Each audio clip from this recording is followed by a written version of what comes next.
வணக்கம் அன்பர்களே, நாம் இன்று பார்க்க போகும் தலைப்பு சாய் பாபா ஏன் தானம் செய்ய சொன்னார். தானம் என்றால் என்ன? நம்மிடம் உள்ள பொருளோ அல்லது பண்டமோ அல்லது உணவோ எதுவாயினும் இல்லாத ஒருவருக்கு மனமார கொடுத்து உதவி செய்வதே தானமாகும். ஏன் சாய்பாபா தானம் செய்ய சொன்னார்? ஏன் என்றால், நாம் வாழும் காலங்களில் எப்பொழுதும் இன்பத்தையே அனுபவித்து வாழ்வோம் என்று 100% உறுதியாக கூற இயலாது. அவ்வப்பொழுது துன்பத்தையும் அனுபவிக்க நேரிடும்.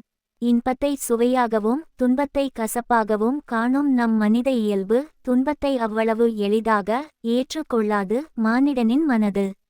ஆகையால் துன்பத்தை சந்திக்க நேரிடும் பொழுது பயமும் கஷ்டமும் நம்மை சூழ்ந்து விடுகின்றன.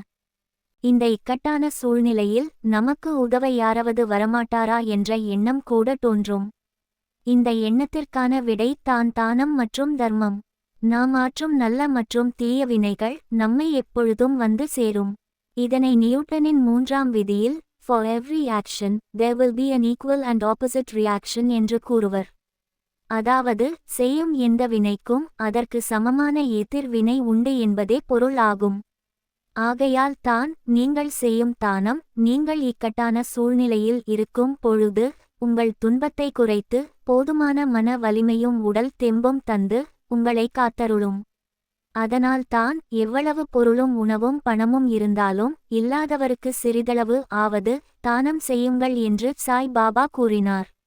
இத்தோடு இத்தொடர் முடிவடைகிறது. மேலும் இது போன்ற ஆன்மீக பதிவுகளை காண விரும்பினால் இந்த சேனலை லைக், ஷேர், சப்ஸ்கிரைப் செய்யுங்கள் என அன்புடன் கேட்டுக்கொள்கிறேன்.